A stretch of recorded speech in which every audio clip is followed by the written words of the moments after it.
함께 나눈 말씀은 이사야 22장 말씀입니다. 이사야 22장 우리 15절부터 25절까지 말씀, 이사야 22장 15절부터 25절까지 말씀입니다.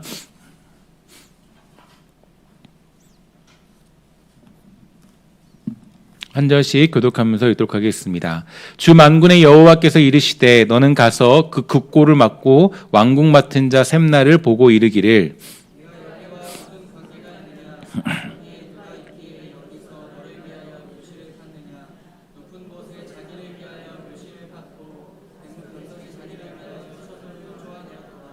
나 여호와가 너를 단단히 결박하고 장사같이 세게 던지되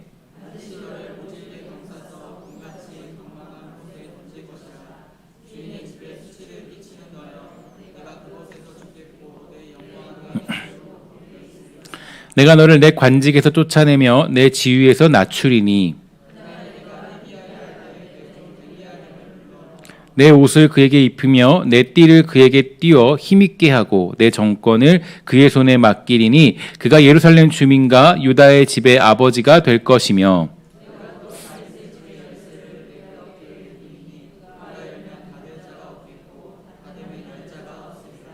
못이 단단한 곳에 박힘같이 그를 견고하게 하리니 그가 그의 아버지의 집에 영광의 보좌가 될 것이요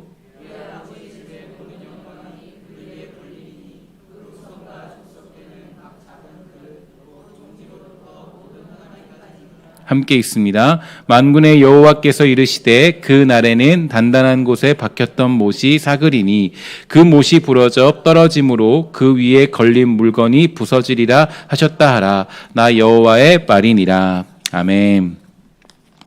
계속적으로 비가 오는 가운데 있습니다. 그래서 비가 오는 가운데 있는데 굉장히 참 우리로서는 감당할 수 없는 비의 양이고 또 지금도 비가 아주 엄청나게 많이 오고 있어서 정말 성도님들이 그 오는 가운데 힘들고 또 어렵게 교회 오게 되었다는 것도 알게 됩니다.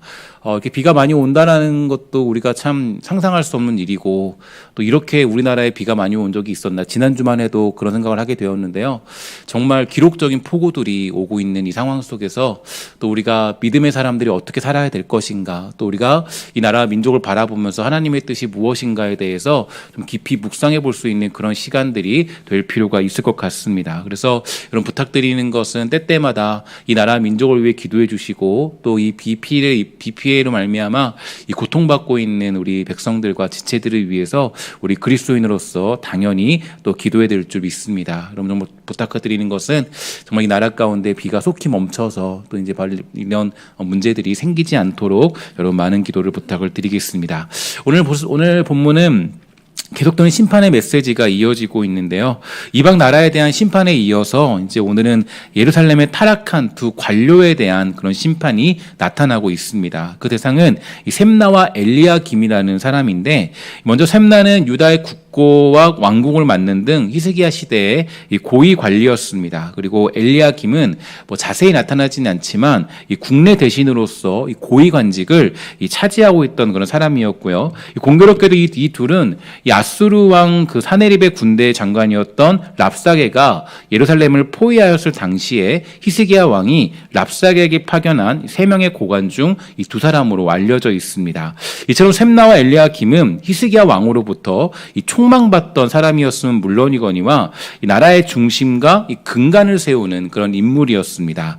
우리는 여기서 하나님께서 그 역사를 이끌어 가시는 가운데 몇 가지 이 중요하게 또 주의 깊게 살펴보시고 또 인도하시는 내용이 무엇인가, 어떤 것을 하나님이 정말 이 관점을 가지고 집중적으로 살펴보시는가에 대해서 살펴볼 수 있게 되는데요. 하나님은 먼저 이 백성들에 대해서 살펴보시는 분이십니다. 그래서 이 백성들이 어떻게 살아가는가, 백성들이 어떤 자리에 있고 그들이 어떻게 이 땅을 또 그리스도를 살아가는가에 대해서 살펴보시는 것을 알 수 있는데, 일단 하나님은 이제 이 이사야서의 심판의 메시지를 보면서 느끼는 것은 이 백성들의 타락을 중요시 보십니다. 그래서 그들의 타락을 그냥 넘어가지 않으시고 반드시 그에 대해서 짚고 넘어가는 것을 우리가 보게 됩니다. 그래서 언제나 백성된 우리는 이 그리스도인으로서 이 땅을 살아가야지 그저 한 나라의 백성으로서 살아가라 해서는 안 된다라는 거죠. 최근 제가 이제 이런 생각이 많이 들게 된 것은 이 만약 초대교회 사람들이 지금 우리가 살고 있는 이 시대를 살고 있었다면 그들은 어떤 반응을 보였을까, 이런 생각들을 많이 하게 됩니다. 이런 생각이 들게 된 이유는 몇몇 지인들 중에 이제 뭐 신학을 굉장히 사랑하고 또 이제 그 뭐 보수주의 신학을 지향하는 사람들이 있게 되는데요. 그분들이 이제 그 어떤 글들을 보면서 저는 좀 깜짝 놀란 게 이분들이 이제 그 우리나라 대통령에 대해서 뭐 이런저런 욕을 하고 비난하는 글들을 제가 보았습니다. 저는 그거를 보면서 이런 생각이 들었어요. 정말 그게 하나님이 원하시는 내용일까? 정말 우리나라의 대통령이 자기랑 맞지 않는다고 해서 비난하는 것이 과연 이게 맞는 생각인가? 이렇게 생각이 불쑥 찾아오게 되었습니다. 우리는 무엇을 믿는 사람이냐면 우리는 하나님의 섭리를 믿는 사람들이겠죠. 우리는 하나님의 뜻과 그분의 계획이 어떤 상황 속에서도 존재한다는 것을 믿고 있는 게 바로 우리 그리스도인들의 모습이고 또 예수 믿는 사람들의 그런 자랑입니다. 한 사람의 정치인을 믿는 것도 아니죠. 어떤 정부를 믿는 것도 절대로 아닙니다. 그래서 그런 어떤 정부 때문에 하나님의 뜻과 계획이 뒤집어지지 않는다는 것을 너무 잘 알고 있고요. 그렇다면 우리는 어떤 반응을 보여야 될까요? 쉽게 말해서 기독교를 가장 강력히 핍박한 네로 왕을 향하여서 이 당시 초대교회 사람들은 어떻게 행동을 했을까요? 세상 사람들과 똑같이 그 네로 왕을 향하여서 비난하고 또 그렇게 저주하면서 자신을 핍박하고 있는 왕에게 손가락질했을까요? 물론 너무 화가 나서 그럴 수도 있겠죠. 기본적으로 정말 그런 아픔이 있고 또 어려움이 닥쳐오면 우리가 감정적으로 그렇게 행동할 수도 있습니다. 하지만 그들에게 신학적으로 내려진 지침은 다음과 같습니다. 로마서 13장 1절과 2절인데요. 각 사람은 위에 있는 권세들에게 복종하라. 권세는 하나님으로부터 나지 않음이 없나니 모든 권세는 다 하나님께서 정하신 바라. 그러므로 권세를 거스르는 자는 하나님의 명을 거스름이니 거스르는 자들은 심판을 자취하리라. 이렇게 우리에게 알려주고 있습니다. 그러니까 이게 바로 사도 바울이 우리에게 제시해 주었던 아주 중요한 신학적인 지침이고 우리가 이 나라와 민족을 향하여서 또 가져야 될 마음이 됩니다. 이것은 우리가 부정할 수도 없고 피할 수도 없는 하나님의 명령이 됩니다. 이유는 단 한 가지인데 세상의 모든 권세가 바로 하나님의 주권 안에 있기 때문입니다. 그래서 우리는 열왕기서나 뭐 선지서나 이런 것들을 보면 민중 봉기를 호도하는 내용은 절대로 담고 있지 않아요. 그래서 이 이사야서도 보면 어떤 우리에게 이렇게 그 백성들에게 아니 사람들에게 야 나라를 다시 세우자 이런 식의 내용은 절대로 찾아볼 수가 없습니다. 그래서 사실 이사야가 조금 더 그 당시에 좀 사람들에게 깊이 각인되는 방법이 있었을 거예요. 어떻게 될 수 있냐면 이 나라 이 정부는 썩었다. 이제 우리 일어나서 나라를 뒤엎고 새로운 나라를 건설하자. 이런 식으로 만약에 호도했다면 이렇게 말했다면 그렇다면 조금 더 이사야가 그 땅 가운데 각인되고 뭔가 조금 어떤 이 빛을 발할 수 있는 그런 사람으로 살 수 있었을 것입니다. 하지만 이사야는 그렇게 백성들을 호도하지 않았다라는 거죠.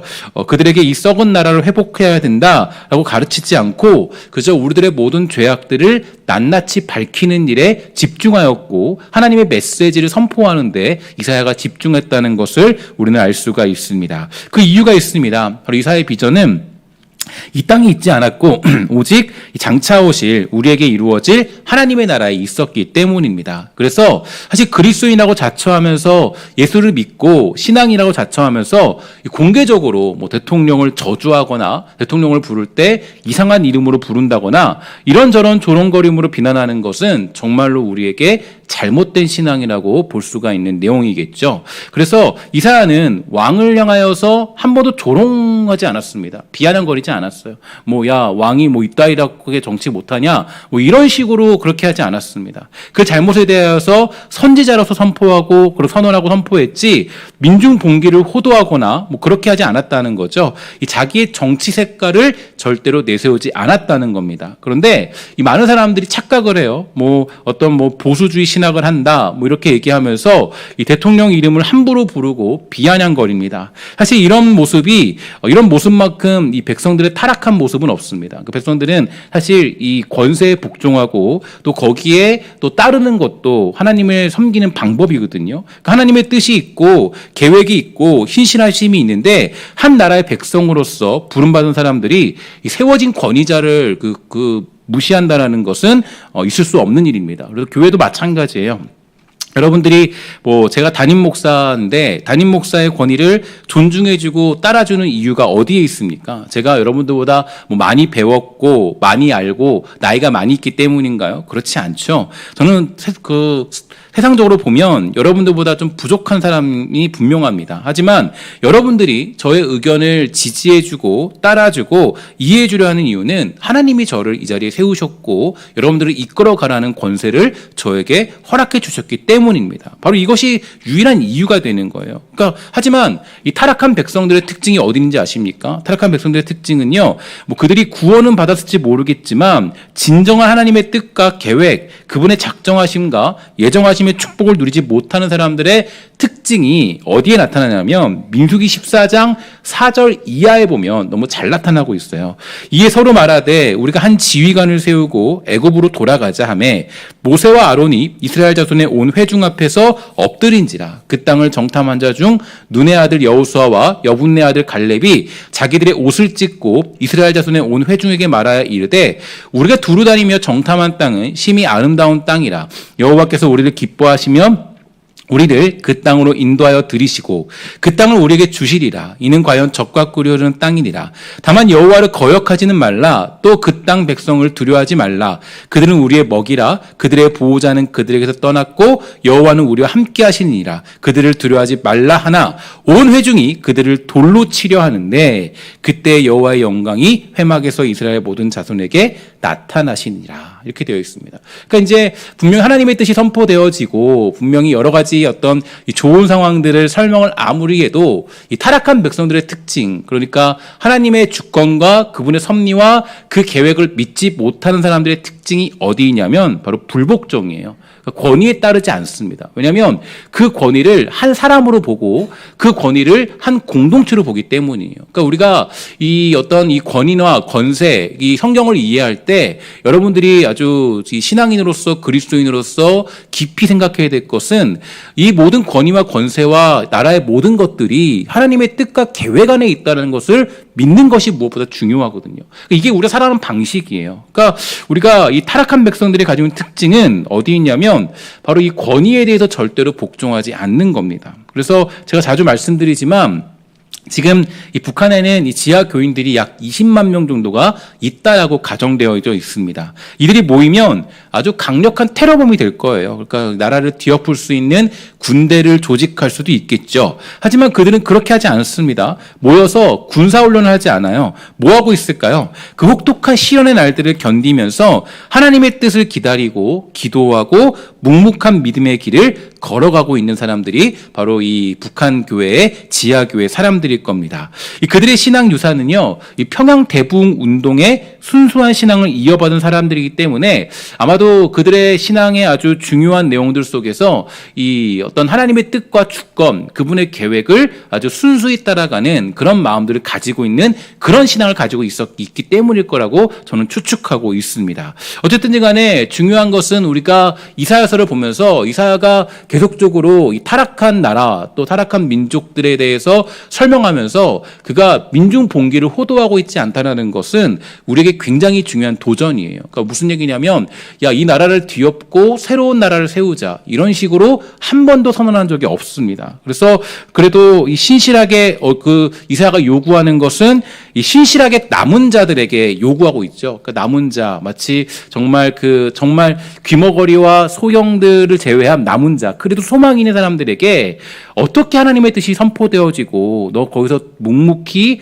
잘 지켜내라. 그 하나님의 뜻이 선포되어질 거다. 반드시 이루어질 거다. 이것을 믿고 살아가라는 그런 용기와 담대함들을 주고 있는 것입니다. 그래서 그 하나님의 나라를 꿈꾸면서 반드시 찾아올 그날을 바라면서 소망을 버리지 말 것을 선언하고 있다라는 거죠. 바로 그것이 이사야가 우리에게 주는 굉장히 중요한 메시지 중에 하나입니다. 그러므로 우리가 이제 이 땅을 살아갈 때 이 백성들로서 또 어떤 정부를 만나든 어떤 시대를 만나든 어떤 상황을 만나든 저와 여러분들이 가져야 될 가장 중요한 그리스도인의 모습은 주어진 삶에서 내가 최선을 다하며 그리스도를 살아가기를 다짐하는 것, 이것보다 중요한 것이 없다라는 거죠. 어떻게 하면은 주님의 명령에 복종하며 살아갈 것인가? 정부를 향하여서, 나라를 향하여서 콩나라와 콩나라, 판나라 이런 식으로 할 것도 없습니다. 하나님의 뜻이 있다라는 걸 믿고 살아가는 거예요. 분명히 우리는 그것을 믿고 살아가는 겁니다. 그래서 지금 우리가 사실 중요한 것은 이 조금 어려운 정부를 만난 것도 사실이고 또 어려운 시대를 만난 것도 사실이겠죠. 이건 우리가 부정할 수 없는 형편이에요. 그러나 그렇다고 해서 우리가 이런 식으로 나라를 욕하거나 대통령에 대해서 이상한 이야기를 한다거나 그런 것만큼 잘못된 모습이 없다라는 것 우리는 기억할 필요가 있습니다. 제가 이 말씀을 묵상하면서 여러분들이 부탁드리고 축복하는 것은 오늘 저와 여러분들 모두가 하나님의 뜻과 계획, 그분의 주권을 믿고 살아갈 줄 아는 믿음의 사람이 다 되시기를 주의 이름으로 간절히 부탁을 드리겠습니다. 두 번째로 이제 하나님이 관심을 두는 사람들이 있는데요. 바로 고위 관리들을 향하여서, 즉 권세 잡은 자들을 향하여서 하나님은 관심을 두고 그렇게 계십니다. 여기까지 저의 얘기를 들었다면 아마 이런 생각이 드실 거예요. 그럼 이 고위 관리들이 악하게 행동하는데 우리가 가만히 있어야 됩니까? 이렇게 우리가 생각이 들 겁니다. 그러니까 저도 지난번에 이제 우리 교회들에게 주어진 이 조금 좀 편향적인 그런 이 어떤 이 법칙, 법을 따라라 이렇게 얘기했을 때 굉장히 거기에 대해서 좀 불만이 있고 아픔이 있지만 어쨌든지 간에 이렇게 악하게 행동하는데 우리가 가만히 있어야 됩니까? 이런 질문이 들 수밖에 없겠죠.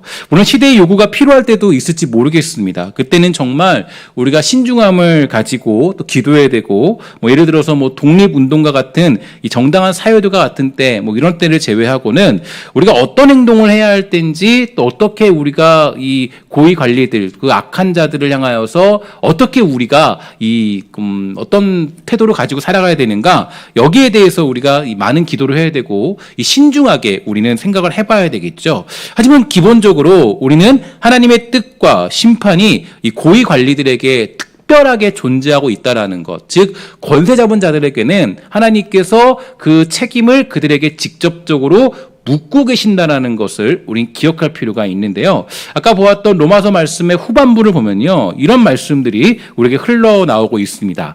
다스린 자들은 선한 일에 대하여 두려움이 되지 않고 악한 일에 대하여 되나니 내가 권세를 두려워하지 아니하려느냐. 선을 행하라. 그리하면 그에게 칭찬을 받으리라.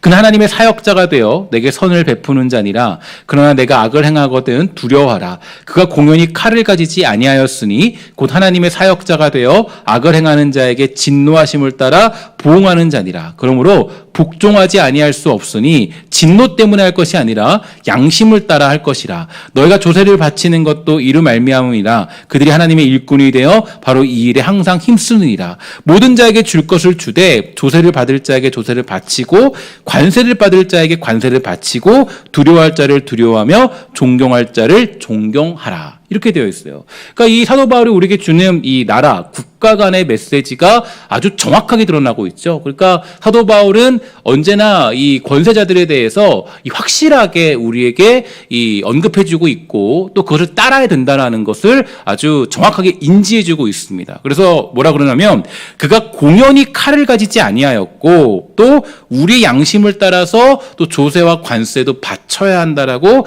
그렇게 사도 바울이 언급해주고 있어요. 이게 왜 중요하냐면 결국 우리가 하나님의 법을 따라 하나님의 뜻을 따라 세워진 고관들을 따라서 주의 일을 감당해야 된다는 것을 우리에게 의미하고 있는 겁니다. 하지만 그렇게 큰 권세가 주어졌다면 그에 대한 책임도 막중하다라는 거죠. 그러니까 하나님이 직접적으로 그들에게 이 책임을 물을 것이고 그 하나님이 직접적으로 그들에게 심판할 것이니까 우리가 굳이 어떤 식으로 우리가 고위 관리들에 대해서 우리가 부정한다거나 그런 것들에 대해서 우리가 끌려다닐 필요가 없다라는 것을 확실하게 알려주고 있는 거예요. 하나님은 그러한 권세를 가지게 함과 동시에 이 책임과 의무도 바로 그들에게 허락해 주십니다. 하나님이 그들을 통하여서 이 땅을 다스리고자 하는 이 통치 방법이기 때문에 그렇죠. 그래서 우리는 오늘 이 본문을 보고 있는데 하나님은 셈나와 엘리야김의 문제를 지적하면서 이 심판에 대한 메시지를 선포하고 있는 것도 확인할 수 있게 됩니다. 그것도 이 왕이 아닌 일개 대신에 불과한 자들에 대하여서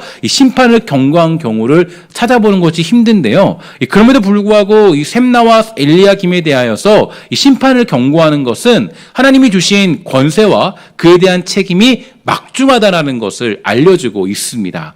일단 셈나는요, 이 제무 대신과 국내 대신의 자리에 있었습니다. 이는 그가 유다 나라의 제2인자라는 사실을 알려주고 있는 거고, 그는 셈나에게 주어진 아주 엄청난 축복이었겠죠. 그러면 그는 하나님의 은혜에 감사함으로 이 청렴하게 주어진 일들을 감당해야 할 것입니다. 하지만 그는 그렇게 하지 못했어요. 자기의 지위를 이용하여서 아주 부당한 이익을 취하였고요. 16절을 보면 하나님은 셈나를 향하여서 여기에 누가 있기에 여기서 너를 위하여 묘실을 팠느냐, 높은 곳에 자기를 위하여 묘실을 팠고 반석에 자기를 위하여 처소를 쪼아냈도다, 이런 책망을 하고 있죠. 여기 높은 곳에 반석을 쪼아서 묘실을 팠다는 것은 그가 직접적으로 이 왕들의 묘실에 자기의 묘실을 두었을 만큼 교만함에 사로잡혀 있다는 것을 알려주고 있습니다. 이것은 극히 교만한 모습뿐 아니라 하나님이 세우신 그 왕실을 업신여기는 아주 이 폐악한 모습이라고 볼 수 있습니다. 나아가서 이 호화로운 묘실을 준비했다, 이것은 이제 그 부정한 방법으로 재물을 모을 수밖에 없었고 결국 그에게 떨어진 명령이 17절과 18절에 나타나는데요. 우리 함께 17절과 18절을 함께 읽도록 하겠습니다. 시작. 나 여호와가 너를 단단히 결박하고 장사같이 세게 던지되 반드시 너를 모질게 감싸서 공같이 광막한 곳에 던질 것이라. 주인의 집에 수치를 끼치는 자여, 내가 그곳에 죽겠고 내 영광의 수레도 거기에 있으리라. 아멘. 자, 이건 어떤 뜻일까요? 모두 더 이상 자기의 의지대로 할 수 없게 된다는 것을 의미합니다. 다시 말해서 그동안 그가 누리던 권세를 하나님께서 뺏어가신다, 이런 것을 의미하고 있죠. 아까 로마서 13장에 본 것처럼 이 모든 권세가 누구로부터 나온다고 그랬어요? 하나님부터 나온다고 그랬어요. 이게 우리가 되게 중요한 개념인 게, 하나님으로부터 시작되었기 때문에 이 권세를 빼앗아 가실 분도 누구에게 있는 거예요? 하나님부터 있는 거예요. 그러니까 그 심판은, 권세에 대한 심판은 우리가 하는 게 아니에요. 누가 하는 거냐면 하나님이 주셨기 때문에 하나님이 하시는 겁니다. 이게 우리에게 너무나도 중요한 메시지예요. 근데 우리가 보통 잘못하는 게 내가 심판자가 되려고 그러죠. 우리가 권세에 대해 심판하려고 그러고 정부에 대해 심판하려고 그러고 나라에 대해 심판하려고 그래요. 하지만 우리는 그런 권세, 그런 권위를 받은 적이 없어요. 그런 권리를 받은 적이 없어요. 근데 우리가 때로는 그런 심판을 명하려고 할 때가 많이 있습니다. 모든 권세는 하나님으로서 나온다. 이것은 모든 권세의 주인이 하나님이시기 때문에 그 권세를 제대로 신실하게 잘 관리하지 못한다면 하나님은 그 권세를 빼앗아 가실 수 있다라는 것도 우리에게 전제적인 조건으로 알려주고 있습니다. 결국 그는 모든 관직과 지위를 박탈당한 것도 모자라서 예루살렘에서 쫓겨나서 광야의 적막한 곳에서 죽게 되는 안타까운 인생으로 전락하고 말게 되죠. 그리고 그 다음에 등장한 사람이 누구냐면 이제 엘리야김이에요. 엘리야김은 어떤 사람이냐면 이제 셈나의 뒤를 이어서 아주 이제 딱 이렇게 등장한 사람입니다. 그래서 그 뒤를 이어서 그 자리를 차지하게 되었는데, 아주 그 뒤를 이었기 때문에 엄청난 권력을 받게 되었고 힘을 얻은 사람이 그 엘리야김이었습니다. 하나님은 그로 하여금 그 나라를 다스리는 대신으로서 그 역할을 감당하도록 하였지만 결국에 그의 결말도 똑같아요. 25절에 보니까 만군의 여호와께서 이르시되 그날에는 단단한 곳에 박혔던 못이 사그리니 그 못이 부러져 떨어짐으로 그 위에 걸린 물건이 부서지리라 하셨다라. 나 여호와의 말이니라. 이렇게 말하면서 이 엘리야김 역시 이 결국에는 이 셈나의 길과 똑같은 길로 흘러가고 말았다라는 것을 우리에게 알려주고 있습니다. 그래서 여러분, 그래서 이 권세를 받은 것도 굉장히 이게 참 무서운 것임을 아셔야 돼요. 그래서 우리가 어떤 자리,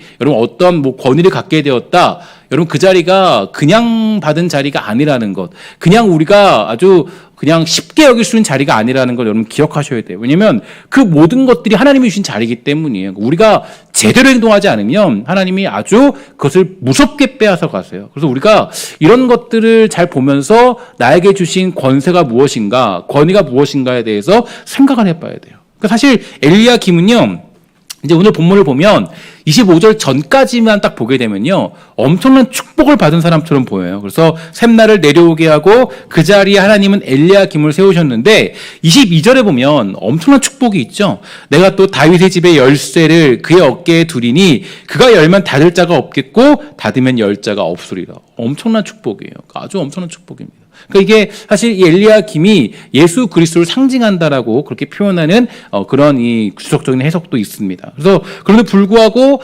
엘리야김은요, 이 박혔던 못이 시간이 지남에 따라서 부식하여서 삭아서 부러져 떨어지는 것처럼 그의 영광도 사라질 날이 올 것이다라고 선포하고 있습니다. 그 못이 부러져 여기에 해당하는 원어는 까다어인데 이건 나무를 도끼를 베어서 넘기는 것을 의미하죠. 그래서 그런 단어로서 이스라엘의 그 우상이 되었던 그 아스테라 목상을 찍어 넘기는 것도 이 단어로 표현되었습니다.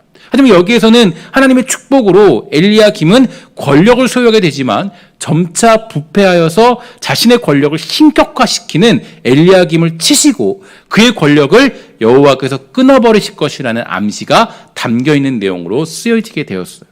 이것은 이 세상의 모든 권력의 시작과 끝도요, 하나님께 있다는 것을 우리가 보게 됩니다. 그러니까 우리는 그것을 받은 사명자로 살아야 되고 그렇게 살아가는 것이 우리가 해야 될 일이겠죠. 이런 교회도 마찬가지입니다.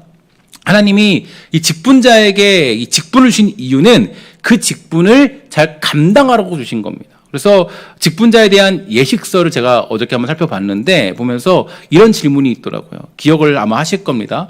본 장로의 정치와 권징 조례와 예배 모범은 정당한 것으로 알고 승낙합니까? 이 지교의 장로, 권사, 집사의 직분을 받고 하나님의 은혜를 의지하여 진실한 마음으로 본직을 힘써 봉사하기로 서약합니까? 이런 질문을 기억나시죠? 많이 기억나실 거예요. 그러니까 이렇게 된다라는 것은 뭐냐면 하나님이 그 직분을 주셨다는 겁니다. 그러니까 이게 뭐 담임 목사나 어떤 뭐 한 교회 그런 교회가 권위를 준 것이 아니라 이 얘기는 하나님의 모든 섭리와 주권 안에서 여러분들과 저에게 주신 직분이라는 것을 설명해 주는 질문이 되죠. 그래서 우리가 이 직분을 소홀히 감당할 수 없습니다. 하나님께서 주신 직분이 있다면 우리 그 직분에 따라서 힘을 다해서 감당하는 것이 무엇보다 중요하겠죠. 그래서 만약에 우리가 이 직분을 제대로 관리하지 않는다면 하나님이 어떻게 뺏어가실지도 모르는 그런 아주 무서운 상황을 볼 수가 있게 됩니다. 여러분들이 잘 알고 있는 달란트 비유도 비슷한 내용이에요. 몇 명의 종에게는 각각에 맞는 달란트를 주셨습니다. 그 달란트가 무엇을 상징하는지는 잘 알 수 없어요. 대부분 뭐 재능이나 직분, 사명 등이라고 해석합니다. 그런데 그것을 받은 사람의 일단 책임이 뭡니까? 책임은요, 몇 배로 그것을 남겼느냐 이게 아니에요. 그것을 받은 사람의 책임은 주신 것으로 최선과 힘을 다했느냐. 너 열심히 다했니? 너 정말 힘을 다했니? 너 정말로 주어진 직분과 재능과 맡겨진 일들에 대해서 너의 시간을 드리고 너의 삶을 드리고 너의 어떤 모든 능력을 하나님께 드렸니? 이걸 물어보고 있어요. 최선과 힘을 다하지 않은 사람의 달란트는요, 무서운 결과가 일어나죠. 그 주인이 와서 그것을 도로 빼앗아 갑니다. 그리고 슬피 울며 이를 가는 아주 이 안타까운 상황에 처하게 돼요. 하나님이 주신 것이기 때문입니다. 하나님이 준 것이기 때문이에요. 그러니까 우리가 이런 착각을 하시면 안 돼요. 내가 직분을 받은 것이, 내가 어떤 권세를 얻은 것이, 내가 어떤 자리에 오른 것이 그게 마치 내가 뭔가를 해서 얻었다, 받았다, 내가 이루었다 이렇게 생각할 수 없어요. 우리는 모든 자리에 있는 것이 바로 하나님이 우리에게 주신 것임을 기억한다면 우리가 어떻게 나에게 주신 자리를 소홀히 감당할 수 있겠습니까? 우리가 주의 일을 감당할 때 기분에 따라, 감정에 따라 주의 일을 할 수 없는 이유는 그것을 주신 분이 바로 우리 하나님이시기 때문이에요. 우리에게 주신 권위를 내 감정에 따라 비판할 수 없는 이유는 그 모든 것들이 하나님이 주신 그 지혜와 섭리 가운데 주어진 결과이기 때문이에요. 그래서 여러분, 저는 축복하는 것은 우리 사랑하는 신성교회, 특별히 이 직분을 받은 직분자들에게 축복하는 것은 여러분들이 신실하게 충성할 줄 아는 주의 백성이 다 되기를 주의 이름으로 간절히 부탁을 드리겠습니다. 이게 우리가 살아가야 할 삶의 내용이에요. 요한계시록 3장 11절은 말하죠. 내가 속히 오리니 내가 가진 것을 굳게 잡아 아무도 내 면류관을 빼앗지 못하게 하라. 굳게 잡는다라는 것은 다른 의미가 아니에요. 최선과 힘을 다하고 너의 열심을 다하고 하나님께 모든 것을 드리며 살아가라. 이게 바로 굳게 잡는다라는 의미입니다. 이제 결론적으로 우리는 이제 이런 생각에 도달하게 돼요. 그러면 도대체 소망은 어디 있느냐? 이런 질문에 도달하게 되는데요. 자기 권력에 빠져 교만에 빠진 샘나를 하나님께서 끌어내리시고 엘리야김을 세우셨지만 결국에 그도 썩어버린 모처럼 되고 말 것입니다. 그들이 향한 메시지예요. 이 말은 세상의 권력은 완벽할 수 없고 또 그것으로는 또한 소망을 볼 수 없다라는 거예요. 그러니까 여러분 이게 되게 중요한 그런 이 메시지인데 이 땅에서 소망을 볼 수 없다는 것을 알게 된다면 우리가 막 왈가불가할 필요가 없어요. 문제에 대해서 막 어떤 일에 대해서 막 우리가 막 분노하면서 막 그렇게 막 끌려다닐 필요는 없어요. 분노가 있어도 쉽게 그 감정을 내려놓을 수 있죠. 왜냐? 우리가 이 땅을 살아갈 때 이 모든 것들은 사실 소망이 없는 거예요. 여러분 잘 보면 엘리야김이 그래도 견고한 권세를 가질 수 있던 이유는 24절을 보니까 이렇게 되어 있죠. 그의 아버지 집의 모든 영광이 그 위에 걸리리니 그 후손과 족속되는 각 작은 그릇 곧 종주로부터 모든 항아리까지니라 이렇게 하였습니다. 즉 하나님께서 엘리야김을 못이 단단한 곳에 박힌같이 견고하게 하셨기 때문에 엘리야김은 그의 권력이 아무에게서도 도전을 받지 않게 되었고 절대적인 권력자가 될 수 있었어요. 이것처럼 그의 권력이 흔들리지 않고 절대적이 된 것은 그의 아버지 집의 영광이 그 위에 걸리게 된다고 하시는 하나님의 선포 때문입니다. 여기에는 긍정적인 측면과 부정적인 측면이 담겨 있는데 일단 긍정적으로 보면 절대 권력을 가진 엘리야김의 가문에 속한 모든 사람들이 그로 하여금 영광스럽게 될 것을 의미하고 부정적으로 보면 엘리야김이 절대 권력을 지나치게 자기 가문의 영광을 위해 사용하게 될 것임을 말하고 있습니다. 이것처럼 결국에 엘리야김의 권력도 무너질 것이고 그 가문이 몰락하게 된다라는 것은 우리가 결국에 소망할 분은 오직 예수 그리스도밖에 없다라는 거예요. 그러니까 이 땅의 모든 권력과 모든 것들을 바라보면서 우리가 실망할 수밖에 없는 이유가 어디에 있냐면 바로 하나님이 우리에게 뭘 요구하시라는 거예요. 바로 그 모든 것들 속에서 하나님의 나라와 그 영광을 바라보라는 거예요. 예수 그리스도밖에 답이 없다라는 거예요. 그러니까 우리가 굳이 실망할 거리를 두고 거기에 막 끌려다닐 필요가 없어요. 감정적으로 막 분노하면서 거기에 끌려다닐 필요가 없어요. 어떤 일들이 있을 때, 나라에 문제가 있을 때, 내가 마음에 들지 않은 상황이 있을 때, 물론 화는 나겠죠. 그러나 그 화를 가라앉히고 다시 우리가 집중할 수 있는 이유는 뭐냐면 그 모든 것들이 하나님의 주권 안에 있고 하나님은 그 모든 것들 속에서 예수 그리스도의 구원을 바라보게 하시고자 하는 그 놀라운 메시지가 담겨져 있는 거예요. 여러분 그래서 이사야서의 전반부에 보면 심판의 메시지가 선포되어지고 있잖아요. 근데 심판과 함께 뭐가 같이 볼 수 있냐면 구원의 내용을 볼 수 있는 거예요. 그러니까 이 나라 그 민족과 그 시대의 모든 나라들의 왕들의 다 심판하시잖아요. 하나님이. 그 뭐예요? 심판하시면서 하나님만이 유일한 소망이라는 것을 보여주고 있는 거예요. 인간은 절대로 이 땅에서 완벽한 나라를 이룰 수 없습니다. 우리는 그것을 이 앞전의 내용들을 통해 볼 수 있었는데 그 광대한 나라들, 엄청난 힘을 발휘하던 나라들도 하나같이 하나님의 심판 앞에 놓여 있습니다. 아수르 제국도 바벨론 제국도 훗날 찾아올 로마도 그 많은 강대국들이 모두가 무너져 버렸어요. 이건 우리가 사는 이 세상, 인간의 한계를 가진 우리들의 힘으로는 결코 완전한 평화와 소망을 이루는 나라를 이룰 수 없다라는 것을 우리에게 가르쳐 줍니다. 우리는 모두 불완전하죠. 범죄하고 또한 온전한 육체로 이 땅을 살아갈 수 없는 존재이기 때문에 결국 우리의 소망은 예수 그리스도뿐입니다. 여러분 이 사실을 믿게 되기를 주의 이름으로 간절히 축원합니다. 우리는 심판의 메시지 속에서 예수 그리스도를 볼 줄 알아야 돼요. 왜 하나님이 심판을 아주 강조하고 있을까요? 여러분 이사야서가 39장까지는요 다 심판이에요. 뭐 이 나라 심판하고 저 심판하고 문제 있고 다 얘기해요. 여러분 이사야가 그 정말 아주 긴 메시지 중에서 거의 반 이상이 다 심판밖에 없어요. 이유가 어디 있어요? 왜 하나님이 쓸데없이 심판에 대해 얘기하는 거예요? 야 심판할 거니까 뭐 너희들 뭐 잘 살아봐라 이런 게 아니에요. 예수 그리스도를 보라는 거예요. 뭐 정부 욕하지 말고 뭐 나라 대통령 욕하지 말고 뭐 어디 욕하지 말고 우리가 해야 될 건 뭐예요? 예수 그리스도를 보라는 거예요. 소망 없는 이 시대 속에서 예수가 누구인지 그분만이 나의 유일한 소망이라는 걸 보라는 거예요. 그래서 우리가 이 땅 가운데 멈출 수 없는 이유가 여기에 있어요. 우리가 뭐 나라에 소망이 없다. 시대가 뭐 악하다. 그렇다고 우리가 소망을 버릴 수 없는 이유가 어디에 있냐면 하나님이 결국에 우리에게 보고자 하시는 것은 바로 예수 그리스도를 보도록 하시는 그 뜻과 주권이 모든 역사 가운데 다 나타나고 있기 때문이에요. 이 시대를 살아가는 우리의 진정한 믿음은 바로 하나님의 나라를 소망하는 것이고 주의 뜻을 분별하며 주어진 자리에 충성을 다하는 것입니다. 여러분, 사회에서 받은 권위와 자리가 있다면 그럼 그곳에서 최선과 충성을 다하는 주의 백성이 다 되시기를 주의 이름으로 간절히 축원합니다.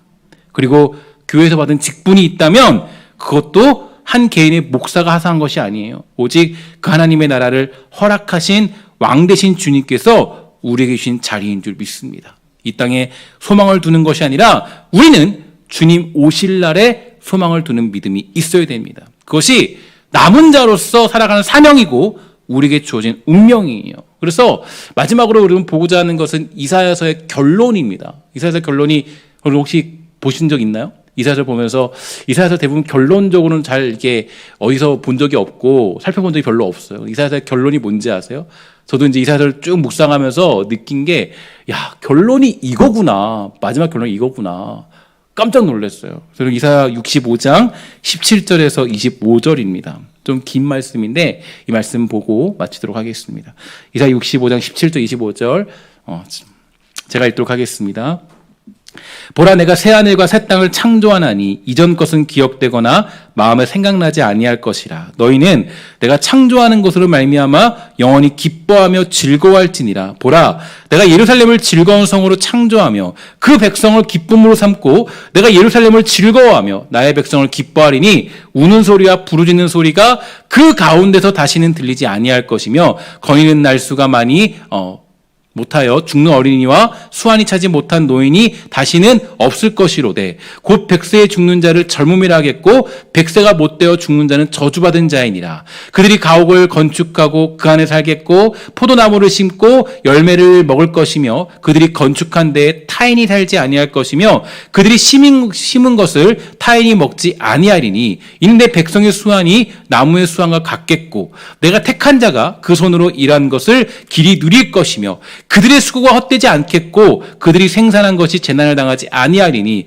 그들은 여호와의 복된 자의 자손이요 그들의 후손도 그들과 같을 것입니다. 그들이 부르기 전에 내가 응답하겠고 그들이 말을 마치기 전에 내가 들을 것이며 이리와 어린 양이 함께 먹을 것이며 사자가 소처럼 즙을 먹을 것이며 뱀은 흙을 양식으로 삼을 것이니 나의 성산에서는 해함도 없겠고 상함도 없으리라. 여호와께서 말씀하시니라. 아멘. 이게 왜 중요하냐면 이사야서가 이 긴 말씀을 쓰고 마지막 결론으로 그 나라를 변화시키는 내용을 꿈을 꾸지 않았다라는 거예요. 완벽한 왕을 꿈꾼다거나 뭐 변화된 남유다 왕국 이게 제시되고 있지 않아요. 이사야가 제시하고 있는 마지막 꿈의 비전은 무엇이냐 보니까 우리가 요한계시로 보았듯이 새 하늘과 새 땅이에요. 그거 보고 살아가라는 거예요. 예수 믿는 자존심과 승리는 어디 있냐면 우리는 믿고 있잖아요. 뭘 믿고 있습니까? 새 하늘과 새 땅이 우리가 찾아올 것이다. 이게 우리의 믿음이에요. 근데 우리의 믿음을 우리가 살고 있는 이 시대에 그저 투영해서 살아가는 것만큼 잘못된 모습이 없죠. 이 땅은 사실은 우리 너무 잘하고 있는 뻔한 결말이 있어요. 이 땅은 망할 수밖에 없습니다. 그러면 이게 우리가 알고 있는 결론이잖아요. 우리 종말이 되면 말세가 되면 뭐라고 그래요? 뭐 돈을 더 사랑하고 부모를 거역하고 우리가 알고 있는 내용이잖아요. 말세에 이 나라가 회복될 것이다. 그런 거 없어요. 우리는 뭘 믿고 살아가는 거예요? 어떤 시대가 와도 와라. 어떤 시대가 와도 와라. 어떤 정부도 와라. 어떤 잘못된 법안에도 와라. 우리는 그거 믿고 살지 않는다. 우리는 하나님 믿고 살아간다. 그 나라와 그 새 나라와 새 그 땅에 있는 그 땅을 사모하며 살아간다. 이게 우리가 가지는 자신감이잖아요. 근데 우리 너무 현실적으로 살아가지 않나요? 너무 현실에 매달려 살아가고 있지 않습니까?